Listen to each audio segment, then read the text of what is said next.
Здравствуйте, дорогие друзья! Надеюсь, что у вас все хорошо и вы сейчас находитесь дома вместе с вашими близкими. Сегодня мы подготовили для вас подборку детских книг на французском языке. Вместе с Пьером Монсени рада представить вам книгу писательницы Валь Реэль под названием «Иrénée et le grand esprit du mammouth». Это история о маленьком мальчике-шамане, который вдруг обнаруживает во льдах в Сибири настоящего живого мамонта. Мы перевели небольшое интервью нашей коллеги Манон Хансман вместе с автором книги Валь Реэль. Надеемся, что это интервью поможет вам поближе познакомиться с писательницей, с ее творчеством и ответит на вопрос, как же появилась идея такого замечательного произведения.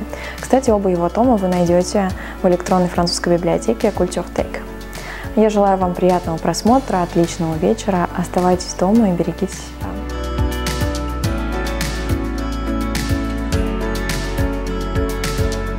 En fait, la quarantaine ne change pas énormément ma vie parce qu'en tant qu'auteur, je suis habituée à travailler chez moi.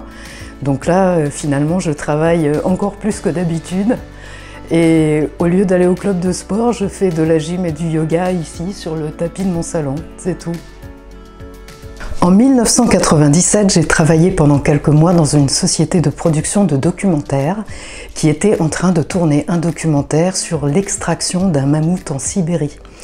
Et je trouvais que c'était incroyable et que ça pouvait faire une histoire absolument fabuleuse à condition que le mammouth soit vivant.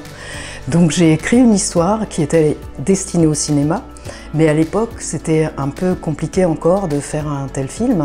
Donc j'ai laissé dormir le mammouth pendant presque 20 ans, j'en ai fait un roman.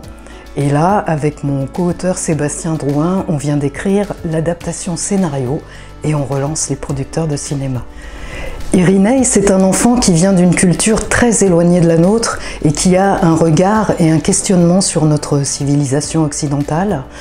Et il porte un message de respect de la nature et de tous les êtres vivants, humains et non humains, et aussi un message de tolérance et d'ouverture sur les autres cultures et sur la différence.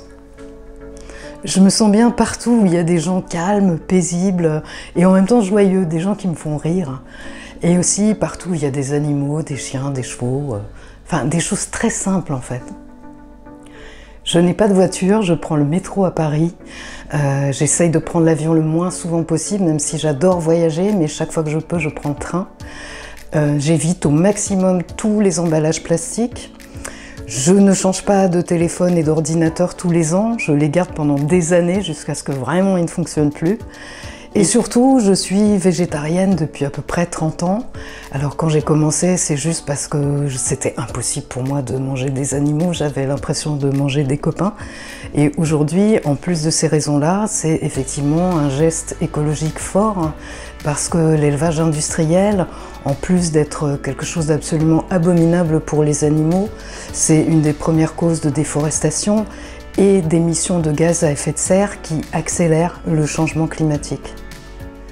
Peut-être que chacun, individuellement, quand on a la chance bien sûr de ne pas être touché par ce virus, on peut essayer de trouver des côtés positifs à cette situation. Par exemple, profiter du temps qui nous est donné pour faire des choses qu'on n'a pas le temps de faire d'habitude, comme lire des livres ou regarder des films, ou même faire des choses nouvelles qu'on a envie de faire depuis longtemps, se mettre à peindre, à faire de la musique, de la méditation.